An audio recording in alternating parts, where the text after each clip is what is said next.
Sino itong that day? Sinong day ito? Sila. Kung basahin natin itong verse 17, the upper verse of this first verse na binasa, basahin ko. Itong day, ito na sila. Charge them. Si plural eh. So, sila. Charge them that are rich in this world. Meaning to say, these are the blessed by God. Ito yung pinagpala ng Diyos, mga anak ng Diyos. Dito sa mundo. That they be not high-minded, nor trust in uncertain riches. So, ibig sabihin niya, be not high-minded, hindi porke pinagpala tayo ng Diyos, ay tayo na lang ang magiging master sa ating sarili. Parang sinet aside na natin yung nag-bless sa atin. Kasi may purpose ang blessing ng Diyos sa buhay natin. Di ba, lagi kong pinipreach dito, why God bless us to invest it into heaven. Iyan ang purpose ng blessing ng Diyos sa buhay natin. But such blessings, we enjoy. We benefit. Praise the Lord. Na-benefit natin yan. Tingnan mo yung mga anak ng Diyos. Almost lahat may mga house and lot na, may mga vehicles sila, may magandang trabaho. These are the blessings of God. So, tayo na pinag-bless ng ating Panginoon Diyos. Huwag tayo maging high-minded. Huwag tayo magmamataas sa sarili natin. Na yung nag-bless sa atin ay atin siyang kalimutan, atin siyang i-set aside sa ating planning. Tulad na, pinagpala ko ng Diyos. Tapos lahat na lang ang plano natin, puro na lang kasento sa sarili natin. Dapat meron tayong ilaan para sa gawain ng Diyos. Praise the Lord. Dapat meron tayong ilaan para ibigay sa nangangailangan na ating nakikita na nangangailangan. Kaya sinabi dito, that they be not high-minded, no trust in uncertain riches. Permanently, but in the living God, who giveth us richly all things to enjoy.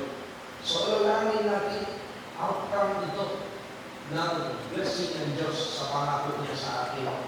Pag i-bless na tayo ng ating Panginoong Diyos, be not high-minded, but remember Him na nagbigay sa atin ang lahat ng mga ito to enjoy, para i-enjoy natin. Benefits yan eh. Pero, ito na yung binasa kanina. Anong purpose ng blessings na yan? That they do good. Out of that blessing, always reserve to do good. Huwag kang maglihis. Stay to do good. That they be rich in good works. Para magpakayaman ka sa mga mabubuting gawa. Praise the Lord. Ito na yung investment in heaven. Ready to distribute. Distribute, meaning to say, from your hand to be given to the other hand. Pag sinabing distribution, mula sa kamay mo, papunta sa ibang kamay. Para bang sa panahon ni Lord Jesus, nagkaroon ng distribution ng food. Sabi ni Jesus, they've been 3 days with us, listening to the word of the kingdom of God without food. Ayaw kung nakawinin sila, baka some of them might faint in the road. Baka iba mag-collapse. We must give food. So nagkaroon ng distribution of food mula sa ating kamay ng ating Panginoon Kristo was distributed to the hands of His disciples. From the hands of His disciples, distributed to the many, doon na sa marami. So sa panahon pa ni Lord Jesus Christ, nakita niya sa atin na ang source ng blessing sa Kanya. Ibibigay yan sa kamay natin. And we will also distribute to others. Praise the Lord. Kaya yan yung ready to distribute. Pag sinabing ready to distribute, it is already in your plan. It is already in your program. It is already in your heart. It is already in your mind. Sino na kailangan, nakaready na yan, allocated na yan para sa kanila. Willing to communicate. How can you know the state of others if you don't communicate to them? So we must be willing to communicate. So salamat tayo sa Diyos, meron tayong GC. Meron tayong group chat na makapag-communicate tayo sa isa't isa. At sila makatapon sa atin ng communication to let us know what is their status. Pag nalaman natin, we must be ready to do good to them. So communication, napaka-importante.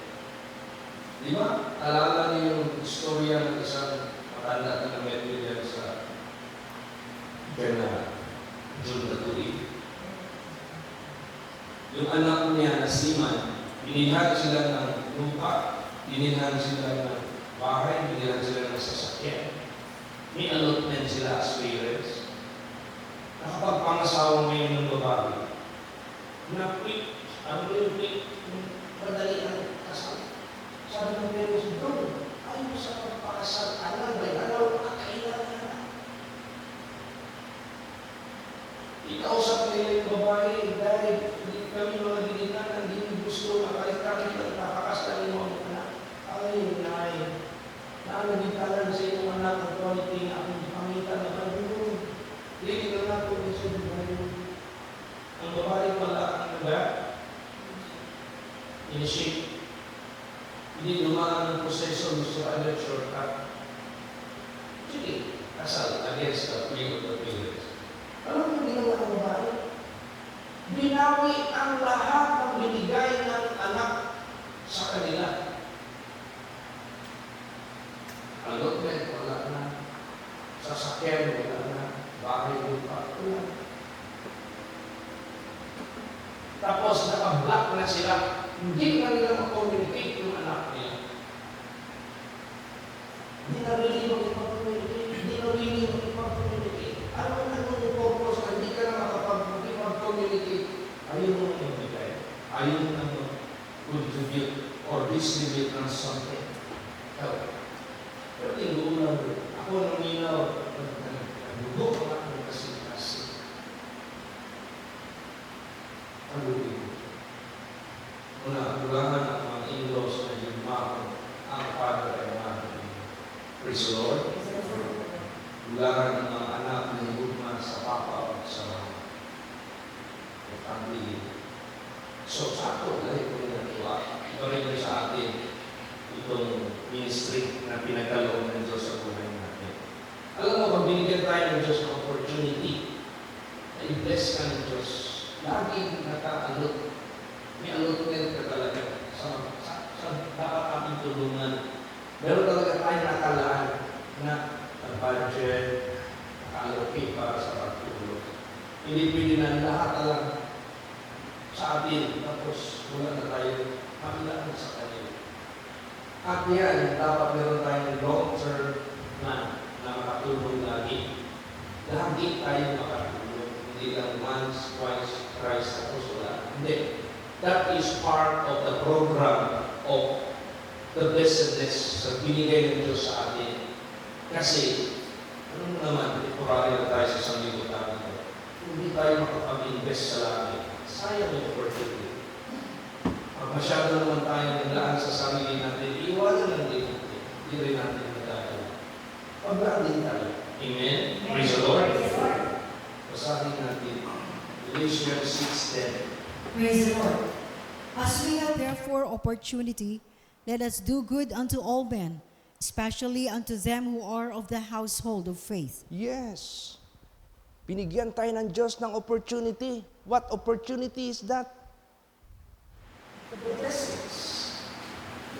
Opportunity to help, opportunity to have something to be given. Ginawa kang ibon ng Diyos. Ginawa ka ng Diyos na ibon, abrilo, na makagawa ng mabuti sa iba. Opportunity yan. As we have therefore opportunity, hindi lahat tumatanggap ng opportunity na makapagbigay. Hindi lahat nagkakaroon ng opportunity na makapag-help sa iba. Hindi lahat po. Mabalag ang nakakaangkin ito. As we have therefore opportunity, let us do good unto all men. Praise the Lord. Gumawa tayo ng mabuting gawa sa lahat ng mga tao, especially unto them who are of the household of faith. Kaya kanina nagbrigada ako kanina sa chat. Hindi kagala ko nag-chat kasi gusto ko yung bawat obligasyon na tutulungan natin, sila mismo sa sarili nila ang pakita ng effort. Hindi pwede na lahat na lang galing sa iba para sa kanila. Na wala na lang silang ipinakita na effort. Kailangan itulungan natin yung din deserve or deserving. Amen? Praise the Lord. Lalo na pag wala na. Dahil hanggang dyan lang sila. Kaya nagbigada sa chat natin, all members, all pastors. Meron tayong 4 na priority ngayon na tulungan. Una, yung matalam. Kasi ang matalam, nagtatayo pa lang sila. Ikalawa, katindo. Wala pang flooring. Wala pang wallings. Hindi naman masyadong mahal ang kailangan nila. Contented na sila sa yung, ano yung bungbong na uso ngayon? Cladding, metal cladding. Ganon din ang, kalakat nga lang ang gamitin ni Pastor June doon sa parsonage niya. Metal cladding yung nagdi-divide sa parsonage at saka sa simbahan. Yun lang ang metal cladding, pati yung sa simbahan na. So, kita natin yung kanilang pag-exert ng effort. Then, sunod itong Gensan. Alam naman natin, Gensan was inspected by Bradsilio, together with me, na dilapidated na. Lalo't na yung earthquake na dumaan na 7.4, basag na yung, naggano na. Third yan. Pagkatapos, Kananga, nagpadala na si Pastor Tam ng information sa lahat na ito yung hitsura ng Kananga. So, yun mga urgent na tutulungan natin. Pero mabuti itong Alicia sa part ni Brother Dudong Manalo. Ang problemahin na lang natin dyan, sino ma-assign doon? Kasi malaking pamilya ito. At yung mga anak niya nag-chip in. Imagine, umabot na ng 103K ang budget nila na itayo. Tatayo doon. Maganda itong ginawa ng Matalam. Nagbayanihan ang Katindo, mga lalaki sa Katindo, mga lalaki sa Pangawan, mga lalaki dito sa Marbel at saka dito sa Matalang. Madaling trabaho ang ginawa nila. Nung nagpasyal kami doon from Marbel Congregation, Sunday afternoon, nag-flooring na sila.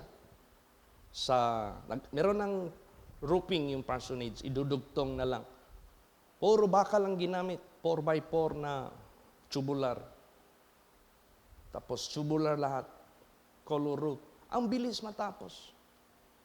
So gawin natin itong parang pattern.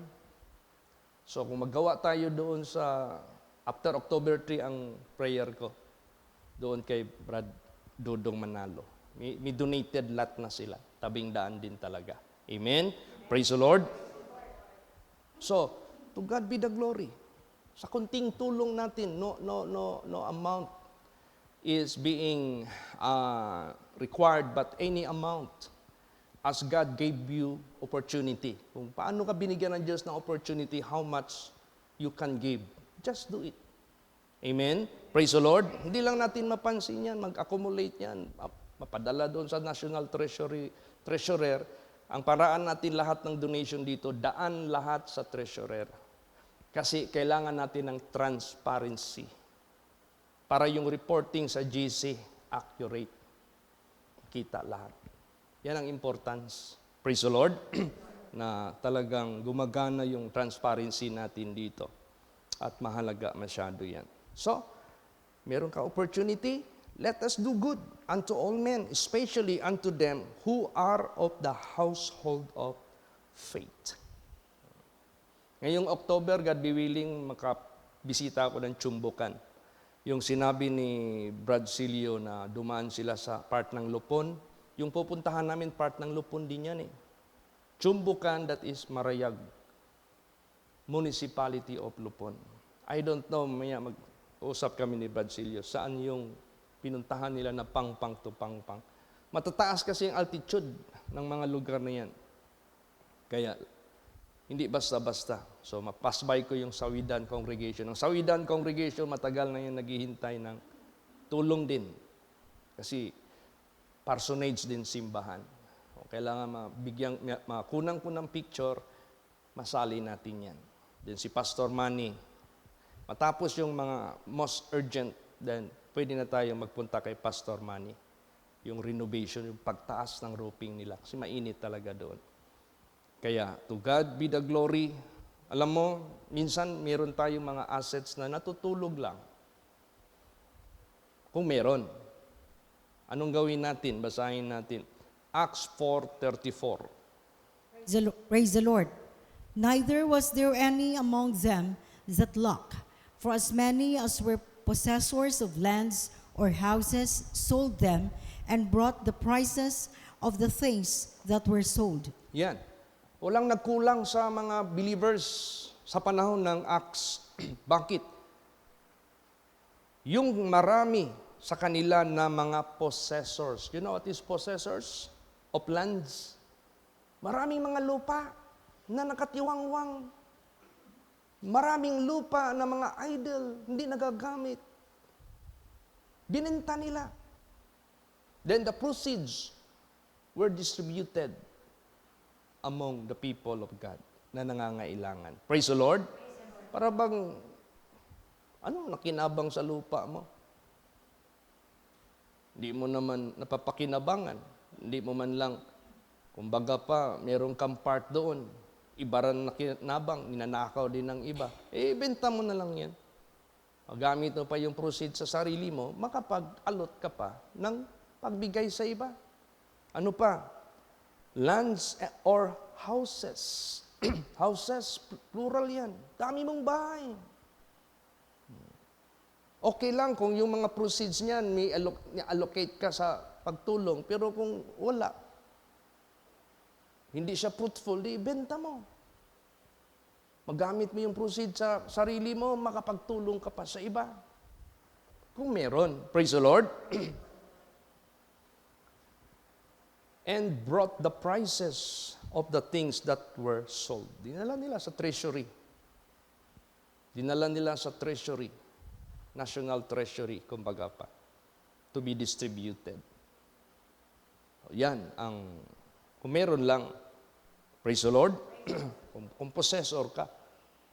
Kunyari, meron kang mga lupa. Mga unbelievers lang nakinabang. Hindi man lang magbigay sa iyo ng portion. Ay, benta mo na lang yan. Papakinabangan mo pa yan, makapatulong ka pa sa iba. Ibigyan ba tayo ni Jesus ng wisdom na hindi na lang yung nakinabang na lang na hindi man lang, wala man lang tayong investment doon sa kaharian ng Diyos. Kaya, isipin natin yan. I-pray natin, bigyan tayo ng gabay ni Lord Jesus. Habang nabubuhay tayo dito, kasi itong opportunity na ito, habang nabubuhay pa tayo, gawin na natin ang dapat nating gawin. Praise the Lord. Basahin natin another Hebrews 13:16. Praise the Lord. But to do good and to communicate, forget not, for with such sacrifices, God is well pleased. Yes, masaya ang Diyos. Patuloy tayong gumagawa ng mabuti. Patuloy tayong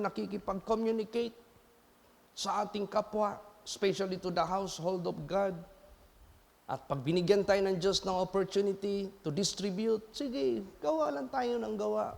Masaya tayo pag gumagawa tayo ng ganyan. Praise the Lord. Masaya yung puso natin. Basa pa, 2 Corinthians 8:13 hanggang 15. Praise the Lord. For I mean not that other men be eased and ye burdened, but by an equality, that now at this time your abundance may be a supply for their want, that their abundance also may be a supply to your want, that there may be equality. As it is written, he that hath gathered much had nothing over, and he that had gathered little had no lack. Yan. Sistema yan ng Diyos eh. Give and take. Yung abundant blessing mo, tulong sa nagkulang. Darating ang panahon, yung abundance naman nila, tulong din sa want mo. Kasi ang mundo, bilog. Minsan sa ilalim, minsan sa ibabaw ka, minsan nandito ka sa gilid. Ganun. So yung abundance sa atin, tulong natin sa nangangailangan. Pagdating naman ng panahon, nandyan naman yung abundansya sa kanila, tayo na sa want naman, yun namang abundance nila, tulong naman din sa atin. Yung tinatawag na equality. Praise the Lord. What you have sown, that you will reap. So tulong-tulong ang bawat isa. So gawin natin ito habang nabubuhay tayo. Let's do it in the name of our Lord Jesus. Kasi siya naman talaga ang pinanggalingan ng lahat na ito. Basa, ano dapat natin gawin? Ecclesiastes 9 verse 10. Praise the Lord. Whatsoever thy hand findeth to do, do it with thy might. For there is no work, nor device, nor knowledge, nor wisdom in the grave whither thou goest. Yes. Meron akong cousin. Nag-post ba? May ko, pinsan ko man ito. Bakit nag-post ng kandila? Kandila means minamatay sa pamilya. Nagtanong ako, may ko, isa may namatay. Si Lisa. Ha, si Lisa? Wala na. Nakakarating na yan dito. Lisa. Kahaninang umaga lang. Diyan daw haya sa Anghel Puninaria. So tayo sa buhay natin, patuloy tayong gagawa ng gagawa. Sinabi na yan ni Lord Jesus, basahin natin. John 9:4. Praise the Lord.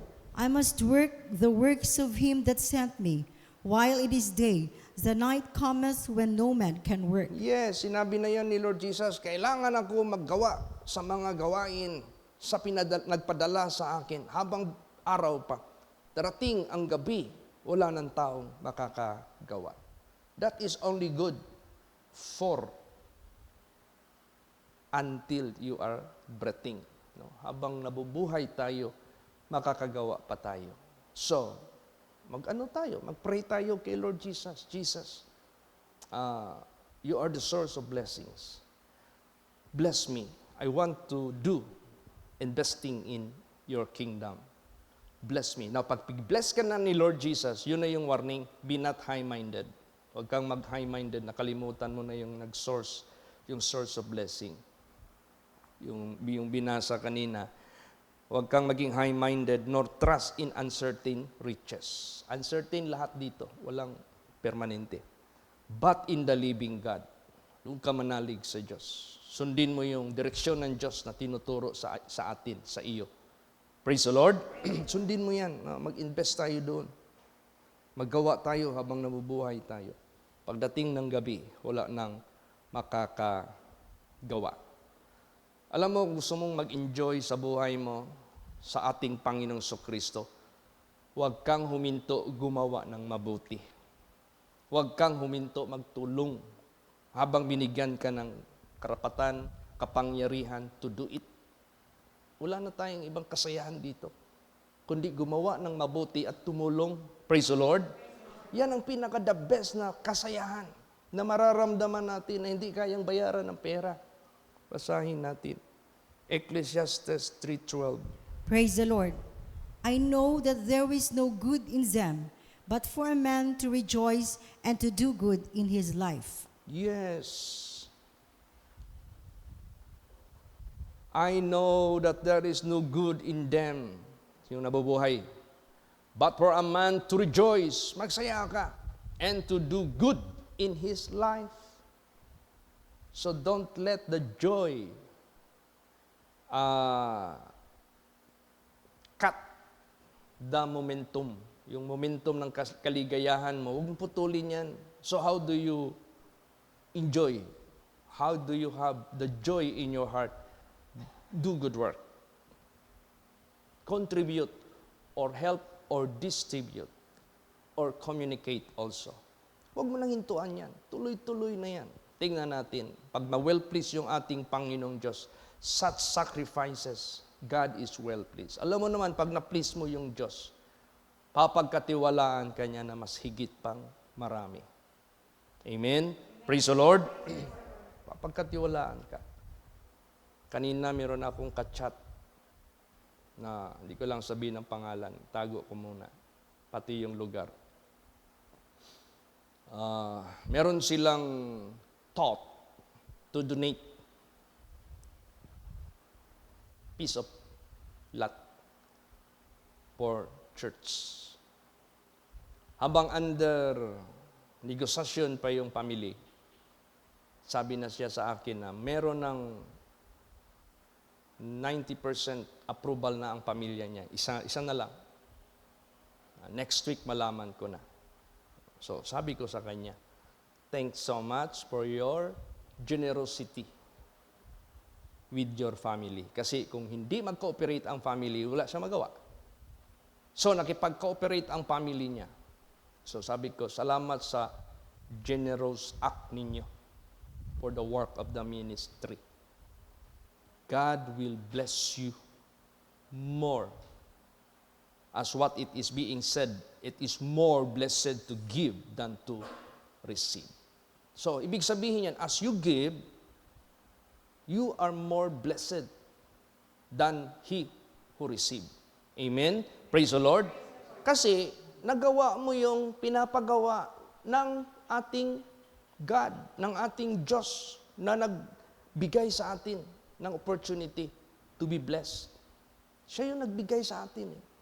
Kaya nga sabi niya, if you are faithful, that which is least, I will entrust you more things. You can also faithful to what is greater.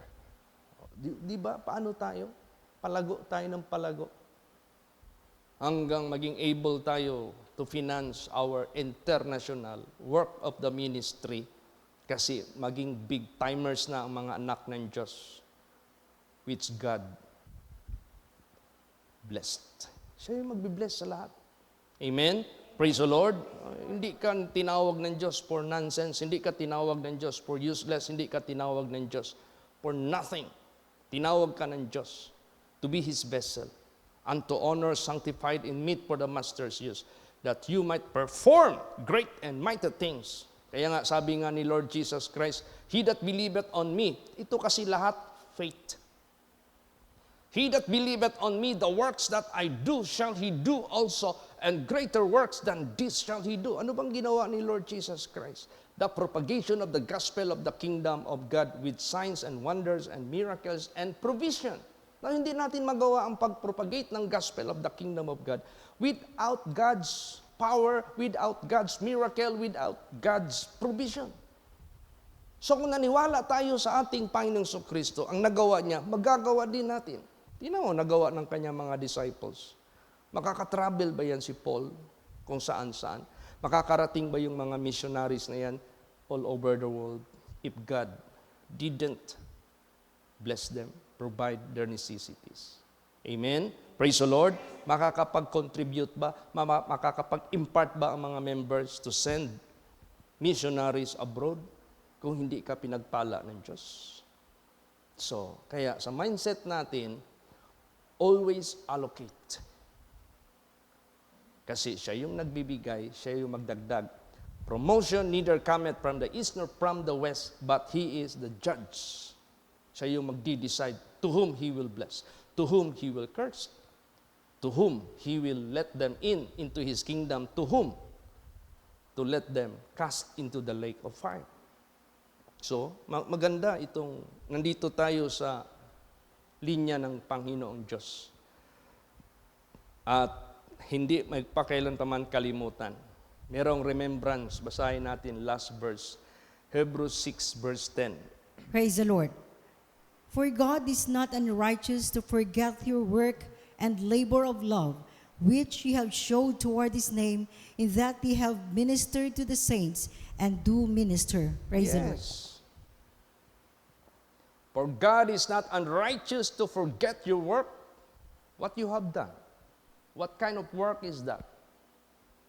The distribution, the help, the giving you have done for the work of the ministry. God is not unrighteous to forget your work and labor of love. That is the labor of your love, which ye have showed toward His name, who gave all these things, and that ye have ministered to the saints and do minister. Saints, especially those who are needy, they are the representatives of God. Sila yung representatives ng Diyos. Pag binigyan mo sila, as if you are glorifying God. Amen? Praise the Lord. Hindi yan kalimutan ng ating Panginoong Diyos. That will be everlasting remembrance. Nalala niyo yung minention dito, well done, thou good and faithful servant, enter thou into the joy of thy Lord. Because when I was hungry, you fed me. When I was naked, you clothed me. When I got sick, you visited me. When I was in prison, you went to me to comfort. When I was thirsty, you satisfied me. Lord, when we saw you, such situation,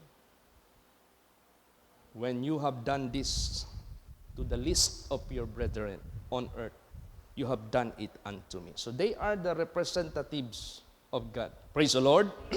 Doon natin yan gagawin sa mga saints sa pagminister po natin. Kaya salamat tayo sa ating Panginoong Diyos na lagi niya tayong pinapalalahanan. Lagi niya tayong binibigyan kahit pa man ng gabay na magpakailan pa man itong mga blessings na binigay ng Diyos sa atin. Hindi ito maagaw ng stealer. Hindi ito ma-destroy ng destroyer. Hindi ito maging void and useless. After we are done here on earth, we are empty-handed at all. Hindi. Gusto ng Diyos na after we are done here on earth, we have so much to be received someday. Praise the Lord. Marami tayong tatanggapin. So much blessings. Kaya, ang pagsunod natin sa Diyos, from blessing to blessing. From glory to glory. Wala na yung ano? From temporal glory to eternal glory. From temporal blessings to eternal blessings. Wala na yung putol. Samantalang ang ungodly, ang mga wicked, ang mga disobedient, blessings to nothing. Blessings to curse. Sayang, putol. Kaya nga sinabi diyan, they are like them that dream. When they awake, everything are gone. They shall be soon cut off. Mapuputol ka agad. Kaya sa atin, pag sumunod tayo sa ating buhay na Diyos, with carefulness, from glory to glory. Amen? From blessing to blessing. From peace to peace. From joy to joy. From riches to riches. Tuloy-tuloy na yan. Hindi na yan mapuputol. Kahapon ba yan? May nag-chat sa akin, Pastor, pwede ka magpunta dito kay Mama? Sabi ng doktor, she is already in the point of death. Kasi 40 na lang yung kanyang oxygen. Malapit na. I visited her already. Second time ko kahapon. So, mabilisan akong pumunta doon. Si Tita Blessy. Nandoon yung anak niya, si si Lai. Tapos yung husband galing sa Dubai, yung mga anak niya galing sa Dubai. Nagbigay ako ng word of God doon. Sabi ko sa kanila, ito yung word of God. Our God is our God forever and ever. The relationship of Tita Blessy, whom she believed, is not until here. Kung mamatay na siya. Kahit ganun din tayo, if we make good our relationship with God, He is forever. And He will guide us even unto death. This is the very critical and important part of her life, yung kanyang magiging kamatayan, that she must be guided by God. Tapos, nilapitan ko si Tita Blessy. Tita, sino mang mga hindi mo napatawad na mga kaaway mo nung malakas ka pa, patawarin mo na sila ha. Kasi alam ko may grudge yan kay Kuya Mike, namatay na rin yun. Sa isip, sa puso, patawarin mo na, i-release mo na sila. Tumango pa siya, ganun pa siya. Tapos, magmulat pa yung mata niya, magtingin pa siya sa akin. Ganun siya. Naintindihan mo, tita, yung salita ng Diyos. God, our God is forever. This is not until here. He will be your God, my God, forever and ever.